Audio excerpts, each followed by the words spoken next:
Kia ora and welcome to Cinema in Context, where we discuss all things film and the connections between. My name is Jeremy Downing. I'm William Chen. And I'm Sarah Watt. Each month at Cinema in Context, we discuss two films, one current and one retrospective, with some connection. It could be the same director, the same actor, or a similar theme.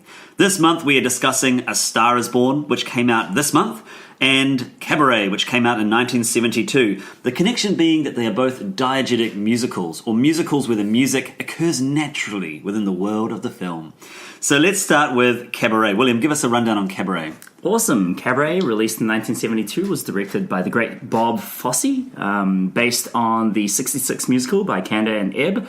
And it details the travails of a couple of characters in 1930s Berlin, centered around a nightclub, the Kit Kat Club, with the backdrop of the rise of the Nazis. The main characters being performers, artists, writers, playboys, and how their lives intertwine amidst this backdrop of political turmoil.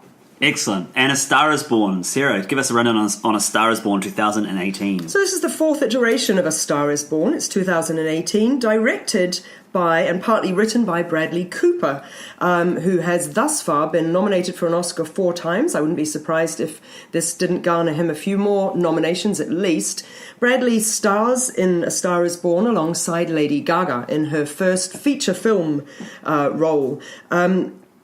Cooper plays an established, successful singer called Jackson Maine, who one day encounters Lady Gaga's character, a young woman called Allie, singing in a nightclub. He sees her talent, a relationship ensues, and a professional relationship ensues as well as he seeks to bring her star to the fore.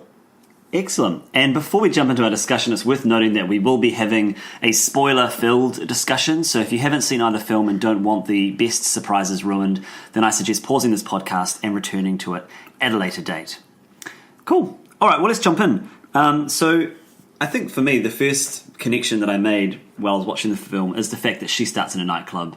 She finishes her act on a chair, and it's very reminiscent of that Cabaret sort of smoky. You're talking about both room. films. Both films start that way. Yeah, right. Sure. They both open in the nightclub, and the leading lady kind of comes out and dazzles the crowd with her voice, and dazzles us, right, as an audience. Because even though back in the day, in 1972, Liza Minelli hadn't yet performed on screen, but was starting to obviously be an established chanteuse, and Lady Gaga is obviously one of the most established and with one of the most well-known voices of our time, I was still utterly wowed by both women in their performances and completely captivated.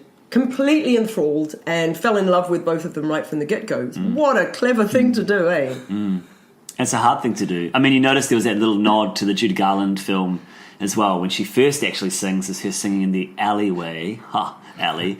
And she's singing Somewhere Over the Rainbow. And that's one of the many little nods to some of the previous iterations of A Star is Born. Although, interestingly, apparently, she sings a verse from Somewhere Over the Rainbow that Judy Garland never sings in The Wizard of Oz. So that verse that she sings isn't actually in Wizard of Oz, I think I read. Oh, wow. But we recognise the tune, obviously, and we know that it is the same song. My first sort of feeling or first reaction to A Star is Born was just pure excitement when I was sitting there, that frenetic energy of Jackson Maine, the Bradley Cooper character, sort of playing his guitar, singing that song Black Eyes. It really felt like I was a rock star in that chaos of that whole arena that he was in. Really impressive. I found the first half of A Star is Born just a great thrill ride. And that's nothing against the second half of the film. It's just that the second half of the film needs to be much darker.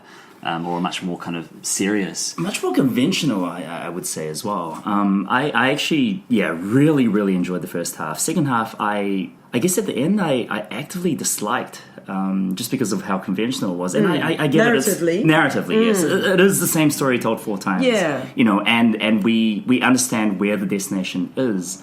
But I don't know how you guys felt. I really thought that the first half, at points, felt like a Linklater hangout movie. Like, The camera was just on. It was really, really naturalistic. The dialogue, The overlapping dialogue Yes, is absolutely yes. wonderful, isn't it? And just the overall sound design. There's a scene where the two main characters are in a 24-hour pharmacy, and to hear like the hum of the fluorescent lights and just that space was so well realized. And you're right, Jeremy. From the very beginning, it feels like you are there. Yes. Whether it's on stage, amidst the stadium, or in these more intimate sequences. And really, by the end of it, it felt like Ray. Like it was just the same old, musical biopic. Yes. Oh yeah, here's the baddie, here's the obstacle to overcome, and I think And here's the tragedy. Yes, Yeah. I dislike that quite a bit. Yeah. Especially given how much I had liked the film up till then. Yeah, I hear you. I agree with you 100%. And I felt the same way. I came out of the film still shell-shocked because miraculously I had forgotten from having watched even the Judy Garland one that actually it ends tragically. So I was still a bit sort of sobered by all of that, but thought, wow, what an amazing film. And then the next day, harsh light of day, I thought, now hang on just a second. Do I approve of the narrative of A Star is Born? Effectively, this isn't a very feminist film at all. It's about an amazing young woman with an amazing voice who requires a man to boost her into the limelight. I don't think that's an appropriate message for the 21st century. And then the next day I got over that and I was back to thinking, wow, what an amazing film. It was so great because I did definitely cut it some slack for its, as you say, being derived from a sort of a set narrative. So I let it have that. I agree with you 100% with the Richard Linklater sort of, the before... Well, I just love the romance unfolding and the fact that it didn't unfold under the sheets straight away. Do you know what I mean? It's got that beautiful... When you are young or not in love and you watch films like that, you think, that's how I want it to go. I want there to be these really subtle moments of connection in a car park. And I want the tender moments of the bandaging of the hand with the frozen peas, and then the dropping me off home, and then the coming to see me the next day, rather than that whole cliche of we get drunk in a nightclub and go home and shag. Do you know what I mean? I know what you mean. I feel Richard Linklater's a really nice connection. My thinking was David O. Russell, particularly the scenes in the house with the dad and his workers, and the kind of joking around, and the camera sort of following around the cleaning up of plates and that kind of thing, which makes sense with Bradley Cooper's his many films with... Well, actually, it was also David O. Russell's editor who cut this film. Oh, really? Yeah. Cool. So, cool. I mean, apparently, and I got this from another source, but I'm going to repeat them anyway. Apparently, Bradley spent a lot of time in the editing room of things like Silver Linings Playbook, and therefore, I assume, established a rapport with the editor, whose name I do not know, and then got him on board. In fact, the way that he constructed the whole film, apart from Lady Gaga. So, do you know how it happened? Basically, Bradley was at some gig in, like, I assume Hollywood or something like this. Sean Parker's charity benefit. That's right. Lady Gaga sings La Vie en Rose. And the minute that she sang that in the film, I thought, oh, Bradley's fluent in French. No wonder he chose her. But anyway, she sings La Vie en Rose. He goes to visit her the next day and says, do you want to be in my movie? But apart from that, he chose people who he had either worked with before or had best mates like Dave Chappelle and had strong connections with and all that. So you get this wonderful family feel, don't you, from this film that, as you say, unfolds in a very natural, hangout sort of way. And the performances are therefore so naturalistic and are allowed to take as long as they take. Yeah. Because isn't the movie 2 hours 20 or something? It's 2 hours 15, yeah. It's a little bit long for nowadays, and it doesn't feel too long at all, does it? And it's really interesting what you say about things taking their time and allowing things to happen in their own time, because one of the things that struck me in particularly the first half, but throughout the whole film, is how we had these really long scenes, and I think we're so conditioned now for films, particularly our superhero movies, to be cut and chopped and pieced together, and bits to be refilmed and edited, and it's all kind of this Lego building of a film, whereas this was just allowed to just develop and grow. And I mean, once they meet, that night they spend together, I mean, I don't know how long that whole evening is, but they're in the club, they're in the bar, they're in the pharmacy, they're in the car park, they're in the car. Like it really just grows over quite a 20-minute period, I'm guessing, which is very refreshing. By comparison, Cabaret, just to switch quickly to Cabaret, the one thing that was really notable to me is the very, very sharp cuts in Cabaret. So, I mean, quite aside from the fact that I don't think you could call any of the performances particularly naturalistic, and if you beg to differ, hold the line, caller. But, it's not exactly a naturalistic film in any sense of the word at all. But really notable that in 1972, there were a lot of very, very sharp cuts, cross-cutting to quite sinister scenes of, for example, the man in the alleyway being beaten to death by I assume to death, by the Nazis and that sort of thing. And then boom, and then we're back and we're in the Kit Kat Club again and all that.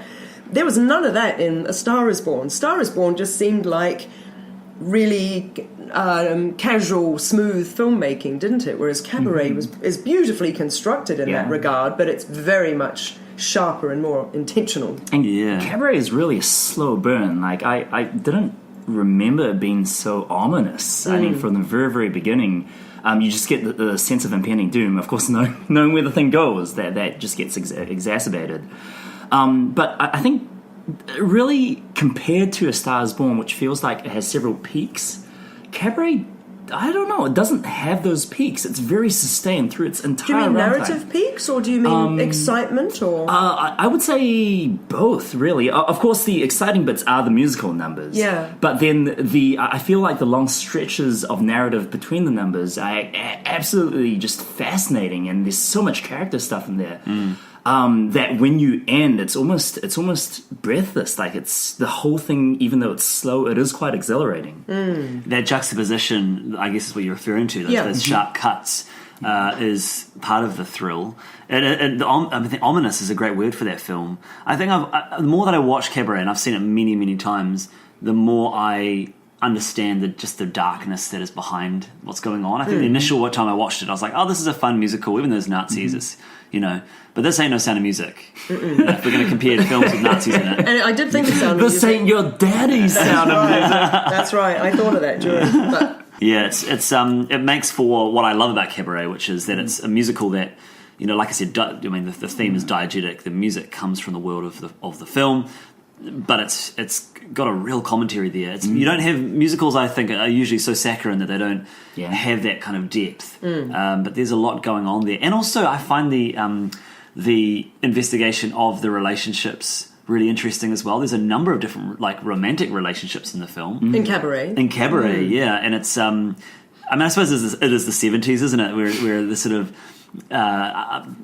moving around and changing of relationship the love triangle aspect. The love triangle. You've got homosexuality. You've got cross cultural relationship. There's a whole range of things. And the original play, actually, the young Jewish couple.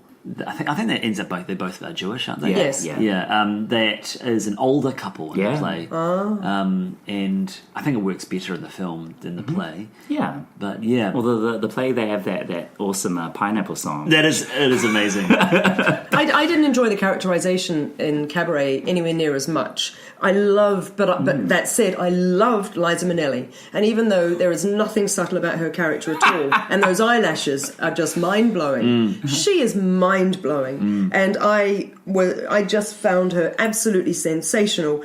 I think I think they all do a great job. Look, Joel Grey, who did win the Oscar, won Best Supporting Actor for the Emcee role. Do you know he's Jennifer Grey's dad? Jennifer Grey from Dirty Dancing. Oh, cool. No, I didn't know that. And he was the original Broadway cast, right? Yes. So he's sensational. I mean, everyone's sensational in it, but to me, not as enjoyable. And the cad, the gold digger fellow who then turns out to accidentally actually fall in love with her. Is her name Natalia? And all that. Well, I was like, I just don't really like you people very much with all your gold digging and money grabbing and all that. But the song and dance numbers are fantastic, and it's completely engaging. And Liza Minnelli is just.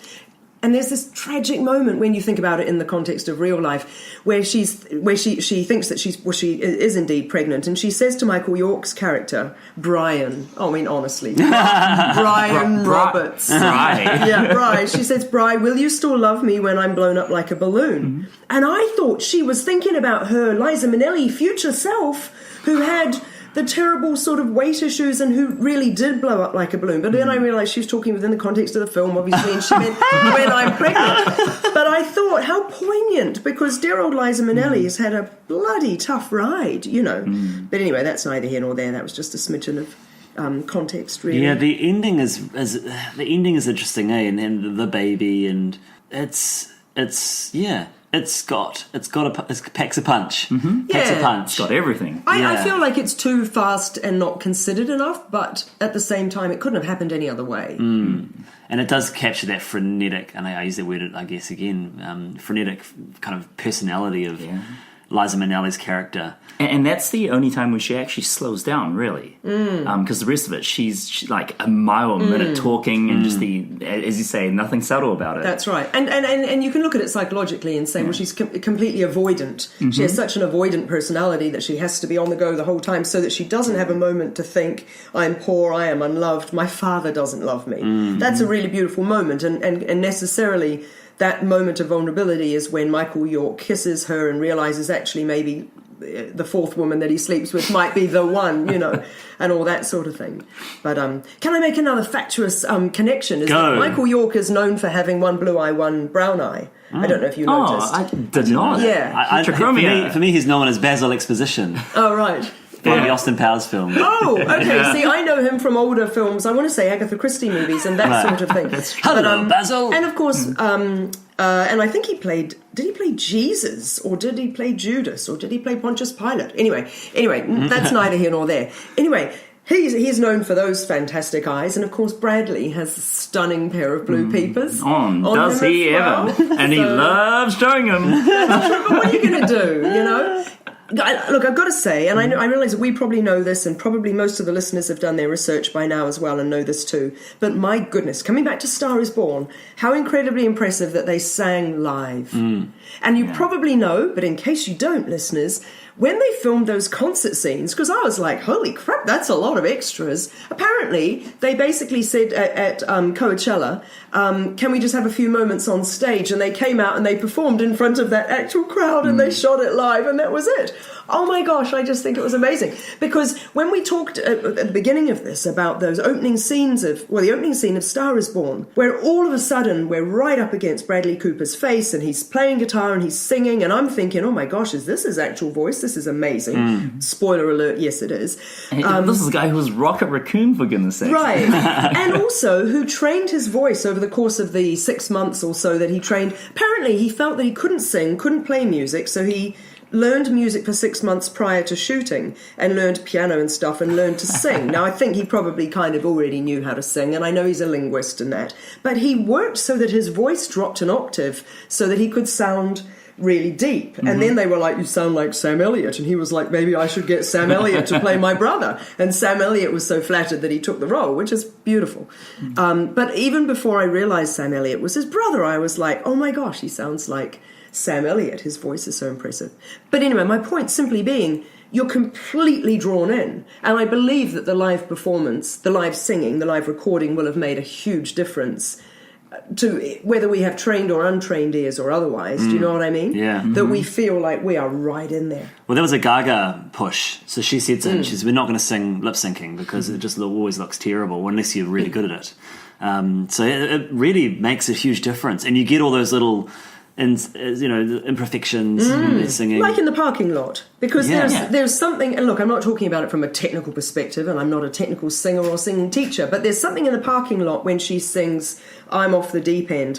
There's a twist in there that my ear goes, oh, I don't really like that. But then her guts come out of it, and I go, wow, this is the most amazing thing ever, and this is why she's so talented. And you're absolutely right. The fact that that is live and slightly imperfect, if one may dare to say such a thing, gives it so much credibility and so much more power, doesn't it? Well, she did that on her latest album before this, so Joanne, which was her album she did with Mark Ronson, who wrote many of the songs with her on this film.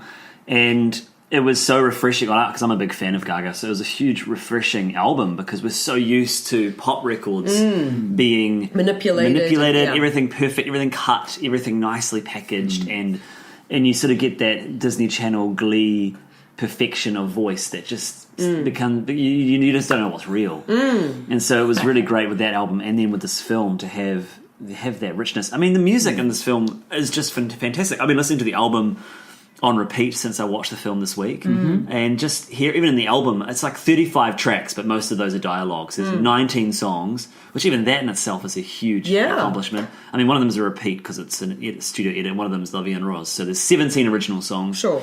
And I was reading a review, and they were saying so many of these films where they have original songs about music, so whether it's is it lyrics and what's the one with Drew Barrymore and Hugh Grant, music and lyrics, something like that. Yes. Or I can't even think of other ones. But you think films struggle to even write one good original song. And the review that I was reading said, look, this film can't just rest on the star quality of Cooper and Gaga. Like, we believe that they can be stars because we know they're stars and they've got the talent to back it up.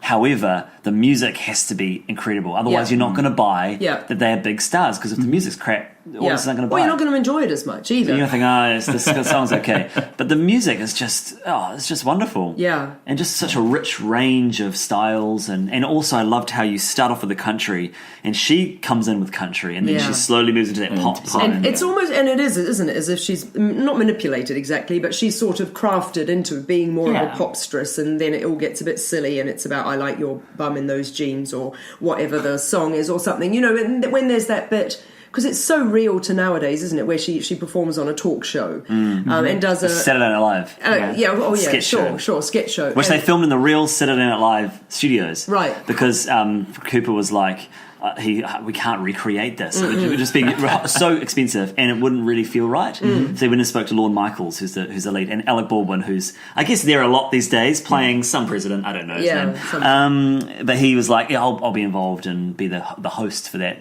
episode. Cool. So it was pretty cool. Which is a little bit like using the existing, there's a concert happening over the fence. Let's see if we can get up on stage and do some stuff. So Glastonbury, I know they did that. And Glastonbury, they did Glastonbury. It's a name of a children's TV show that I've just made up.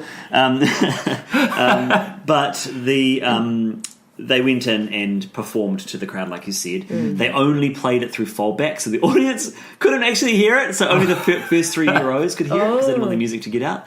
But with Coachella, so what happened was that Beyonce was headlining in 2017. She pulled out because she got pregnant with her twins. And they had said, what are we going to do? And Live Nation talked to Gaga and she said, I'll do it. And she had 3 days to prepare her set at Coachella, which, if you get a chance, it's an incredible set for 3 days. And she released a song then called The Cure, which is quite a generic pop song. And I thought, this song is all about being the cure. If you can't find the cure, I'll fix you with my love. And I'm like, this thematically fits very closely with A Star Is Born, knowing the story and knowing that she was filming it at that time. And when you hear her pop numbers from the film, one of them's Heal Me. All the songs in the film are all about what's going on in the film.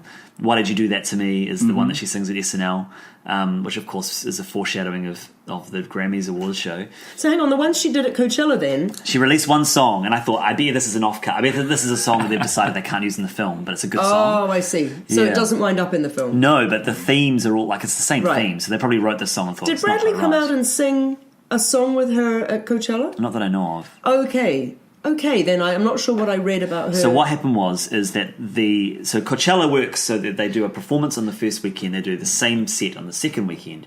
So for the week in between, everything just sits there unused. So what they did in that instance is they said, Bradley Cooper went and spoke to the organizer and said, look, can we use the set, the set, the staging, and get some people who are already there, come on in to be so extras. They invited Gaga, any fans, but Gaga fans to come. They had to pay $10 to come and watch. They would have to pay people to come. Surely. Well, they paid $10. They paid $10 to come and see it. They had to lock all their phones away, but the fans all turned up with. They'd made Ally signs, that's and so then cool. They were screaming Ally, Ally, which I think is in the film. That Ally, Ally. So they were so into it and wanting it to be, be part of the story. So Coachella was a bit different, and I think that's the concert where she sings the piano ballad. Yes, and that in the middle of the film. Yes, yeah. All extraordinary. Just although something about the music, I might be reaching a little here. Please tell me what you think. But do you guys feel like the movie was kind of denigrating pop? Because my sense from the entire entire scheme of things is that it has Bradley Cooper be like the Americana country voice, and all of that stuff is supposed to be rich and pure and authentic and noble. As he says, you got to sing your truth, otherwise no one's going to believe anything you say. But that's. Oh, I don't know. I just found that to be rubbish. Yeah, I mean, I love pop, and I love, like I said, I love Gaga. But I read this interview. I read an interview where someone was saying, not an interview, a review, and they're saying they started to cringe at that point. And then they're like, but then there's that scene in the bath where they have that horrible fight, and he says, he makes comment of that lyric, "Your ass looks so good in those jeans" or whatever. Yeah, she's like, "That's my song." So what? And she really, and they said, coming from Gaga, it's sort of, in that sense, validates the argument. But I mean, I think you've got an argument there. I think it's that sort of trope of that pop is. I think, to be fair, I don't think the film is objectively saying that at all. I feel that one thing that's quite good about the film is it's fair. And even though I moaned earlier about the fact that it took for a guy who's successful to raise an unsuccessful woman to the top, it's the guy whose fall is so awful and tragic. I mean, God forbid she'd been the one disgracing herself on the stage at the Grammys and that sort of thing. And so in a way, I mean, his music is wonderful. And it is heartfelt and great, and her music is initially wonderful and heartfelt and great, and then even when it's pop, it's still incredibly successful. So I feel as though the film gives a little bit to both sides. I don't feel it takes sides. For me, it's just everything around like Bradley Cooper and Sam Elliott and that cluster of characters is all very much in your face. To bring that word again, Americana. The dusty plains of Arizona and all the cowboy hats, all that stuff.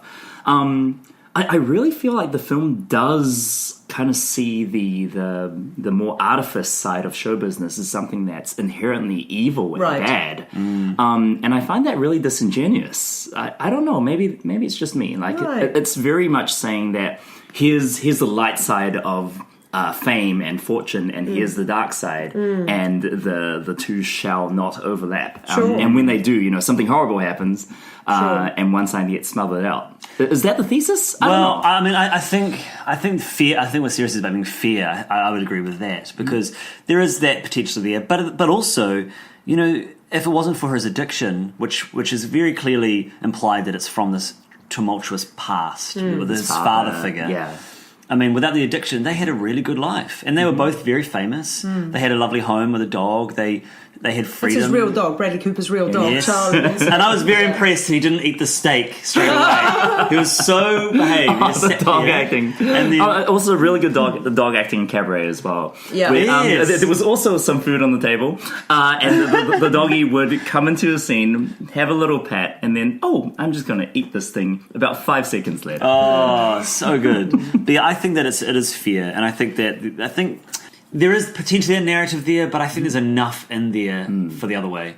I'll tell you what, like I said, I've been listening to this album, and that song that she sings in SNL is such a good song. Like there's this like underlying kind of gospel-y R&B like choir under the chorus. It's just very cool. Interesting what you say, though, William, about the sort of the two sides, because I hadn't thought about this, but I've just checked my notes for Cabaret. And if you think about it, Cabaret is all deeply unpleasant. Obviously, the backdrop of the rise of the Nazi Party in the 30s is there, and it's very present, and it's horrible. I found, though, Joel Grey's character as the Emcee deeply sinister. He's like the spirit of... He's like the spirit of evil, or he's like the spirit of change. Yeah, he's like a sprite or something of change, and but not in a nice, happy, everything's going to be all right way. It's it deeply feels like things are not going to be all right. And Sally Bowles' life is not all right either.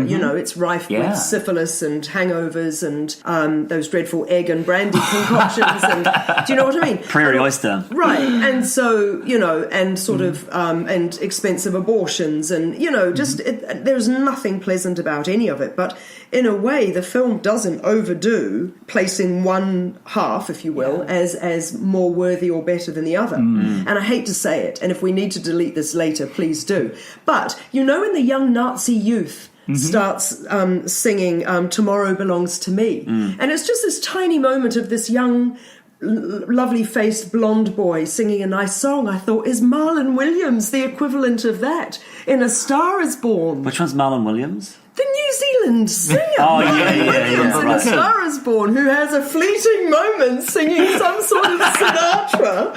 The same as that scene that symbolises the overthrow of Nazi rule. It's just dropped in there, and then they move on with the story. So I don't know, but feel free to cut that out. But I will say that the back to this idea of the Emcee being kind of like a personification of Berlin at the time, and that time before Nazi rule, they reckon was one of the most creative times in a nation's history. And there's a lot of fantastic film and theatre and poetry and music, and then of course it gave rise to one of the most totalitarian kind of governments of history. Well, speaking of the arts, one thing I did really strongly pick up during this viewing of Cabaret, which I don't know why I don't think of this before, but there's such a clear reference to German Expressionism, just the art form itself. Like everything from beginning to end in the Kit Kat Club, it's shot, and the makeup and the people, the casting, it looks like something out of a De Bruyne painting. Like everything is really distorted and garish and horrible, and it's a celebration of this gross side of Berlin that, as you say, Jeremy, that all these artists were living in that world and they were expressing themselves in that world.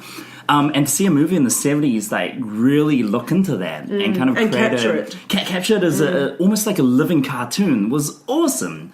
I mean, it didn't feel real, but in a sense it was, surreal. But it feels accurate, yes, sort of. Yeah. Just the exaggeration to make a point. Yeah. And appropriate to come out in the 70s because of that sort of that rise of that bohemian, not even bohemian, that sort of, I guess that expressionist period. And you think about the 60s and 70s, that time of just unbounded expression and rebellion and pushing back against the system.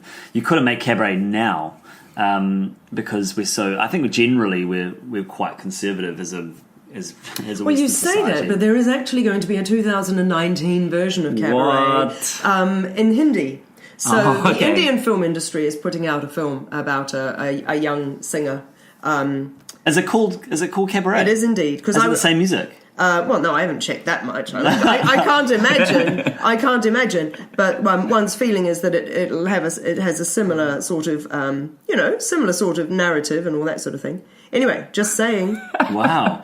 Well, I mean, I guess it's about timing, isn't it? So for the audience that they're making that for, maybe it's appropriate. I just think that if Cabaret.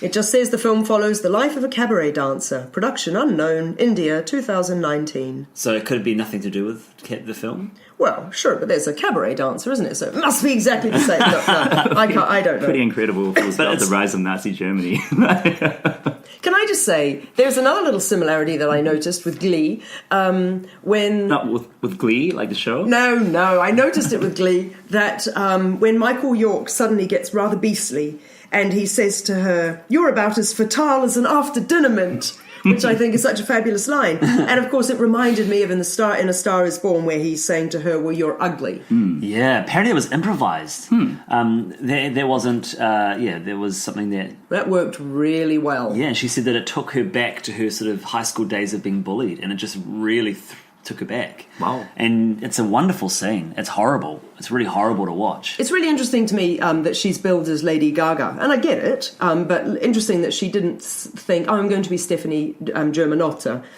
to be billed for the film. And everything that we've read about the film, and Lady Gaga, however we want to call her, Lady Gaga, saying, well, look, she didn't want to take her makeup off, and she didn't want to deconstruct who she feels that she is. And I rewatched 5'2" last night, and I know you're a big fan of the documentary about Lady Gaga as well, Jeremy, where, and an interview with her with Stephen Colbert just last week, where she says that actually much has been made of the fact that she has her mousy brown hair and no makeup, and that technically that's the real natural Stephanie Germanotta. But she's saying, but that isn't me, because I never look like that, and that isn't who I feel like, and it's not who I want to look like. So for her to go back to who she really is don't know if you read this as well, but, within 3 hours of final cut, on the film, she was out and she dyed her hair and put her makeup on and came back out on set and carried on as she feels that she is. Well, she's very vocal, because there's a lot of chatter initially that she would be billed as Stephanie Germanotta. Oh. But she came out and said, no, I'm going to be billed as Lady Gaga. And she's been really strongly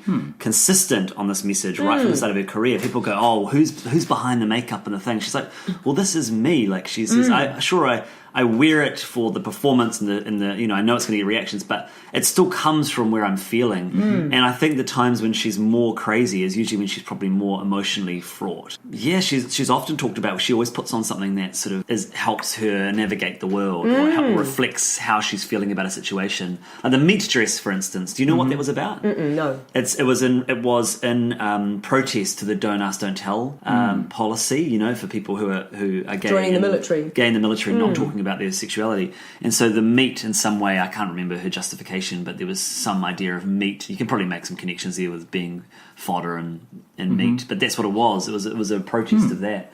Not, sure, it got the attention. It became this sort of identifying costume, much like Madonna's conical bra, but yeah, that's where it comes from. So the whole Lady Gaga persona, it's like, well, I mean, I know the actors call her Stephanie on set, but she sort of still claims that that's who she is. It's really interesting, and it makes sense somehow. It makes sense that's...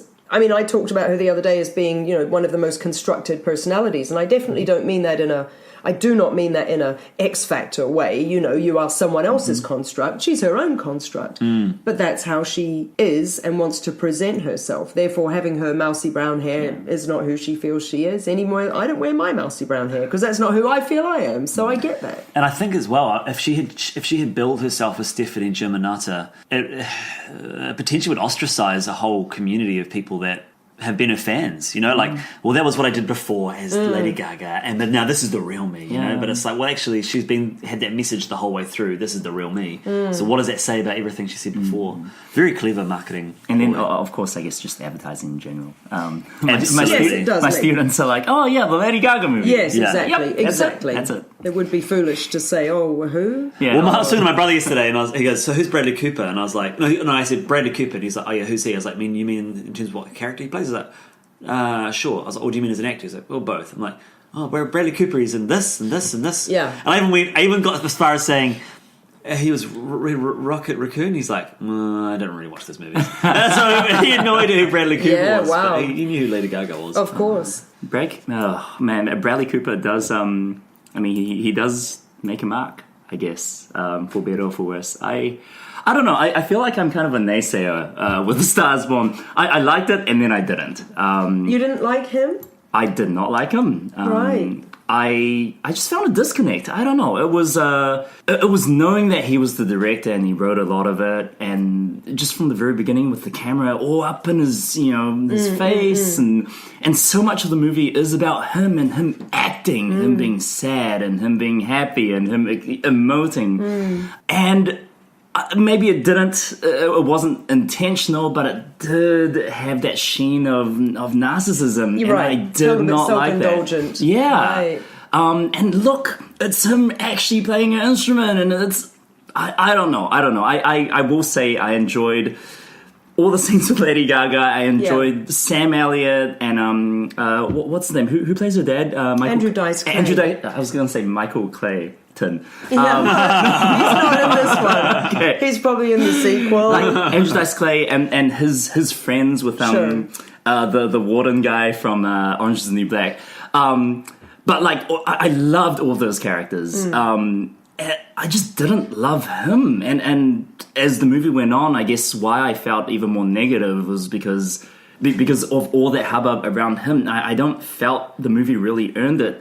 Maybe because I was coming from a place that I just did not want to see Bradley Cooper on screen that much. Do you think if someone else had directed it, the exact same film, and you knew that there was a different name behind it? Very, very good question, Jeremy. I don't know. I really don't know. I remember watching Silver Linings Playbook and not liking it very much because of Bradley Cooper anyway. Okay. Well, and but he was appallingly acty in that. Yeah. And I don't mean he acted badly. I just mean Silver Linings Playbook is such a challenging film. Yeah. Not as bad as American Hustle. Oh, but Explosion at the Wing Factory. But it is all acty. yeah, Jennifer Lawrence was not great in that movie either. I don't know. But I remember distinctly walking out of the movie going, "Oh, geez, Star is Born." No. What's it called? Silver Linings. Sure. I'm going, geez, he is not a great actor. And then maybe that was just exacerbated because he was, taking so many roles in this one. I did have reservations did not feel it. going into it. I did have reservations about his being director, star, looking so beautiful on the poster and all the things where you think, well, of course you're going to make yourself look great and all that. And I thought about it in the context of Kenneth Branagh and Ralph Fiennes, both of whom are pretty solid directors of themselves in actually pretty solid films. And I tend to think, this is a tricky thing, right? Kenneth Branagh, I think, always does a really good job, even when he directs himself. And Ralph Fiennes was amazing in Coriolanus, even though he was directing himself. But I can't help, as I hear you, William, I can't help but think, oh, get you, eh? You think that you're the right person for the role, do you? And I thought that of Bradley until he proved it to me by doing it all himself and doing it so well. And so I did think that his musical ability was amazing. If he had been less good, I might have thought, mate, you're so vain. You should have just got someone who could sing and act like a rock star. But he actually wowed me. And I, even though I know that the editing was done by David O. Russell's editor, obviously Bradley's the director and he's in the room saying, that's good, that's good. And I thought it was great in that regard. And I thought the photography by Matthew Libatique, Darren Aronofsky's regular guy, was fantastic. But Bradley, of course, is the overseer of all those things. And I thought, blimmin' heck, he's constructed an amazing, probably, let's be honest, Oscar-winning film here. Whether it wins Best Picture or not, and at the moment I can't even think what's going to be in that nominees list, so I wouldn't be surprised if this did get Best Picture. She ought to certainly get Best Actress. There'll be song nominations popping out. Well, that's right. So, I mean, it might just go for song and sound, because I agree with you on sound. I think it's going to get some nominations. I think it's really captured the heart of America. It's made a lot of money. It's not quite number one because of Venom, and its album because of Venom. Oh my word! Its album is number one in the States. It's 5 of its songs are in the top 10 tracks. I'd see it again straight away. My husband would see it again straight away, and we don't often leap to second viewings of films. I'm going to go see it again, obviously, because But I'd tell you about Bradley Cooper. I hear you, William, in terms of, I guess, your feelings towards him. I thought he was phenomenal. So the part for me, I didn't even think about acting when I was watching. I was just sitting there, just enjoying the energy of the film. The part that really made me go wow was when near the end of the film. So I can't remember what part of his drunkenness this is at, but he visits her at. It's after the fight in the bath. He visits her at her choreography rehearsal, and he says, "Look, I'm really sorry. I said some things." And I could see on his face that he was sober. And I'm like, how did you... I mean, as someone who dabbles in a bit of acting myself... Was he drunk when he went to visit her? No, he was drunk in the fight in the bar. Right, and then he's sober when he visits her. And she says to him, you're sober, aren't you? And I was like, as an audience member, I could tell that just by looking at him. And I thought... He hasn't got completely wasted. I mean, he might have, but I doubt it. He's done stuff with his eyes and with his voice and with the way he's holding himself, just to capture that drunkenness in a way that doesn't feel like drunk acting, or because he's not just drunk; he's taken pills. And that for me was so subtle and clear. Was it more subtle than Michael York being a little bit drunk in Cabaret and having to lie down on the couch? Probably yes. Thank you for listening to another episode of Cinema in Context. If you enjoyed our podcast, then please share it with your film-loving friends. You can listen to Cinema in Context through SoundCloud or through Apple Podcasts. You can follow us on Facebook, subscribe to us on Twitter or YouTube, which are also great places to let us know what you think of this episode or give us suggestions for future films to discuss or compare. Look out for our next episode in a month's time, and until then, ka kite anō.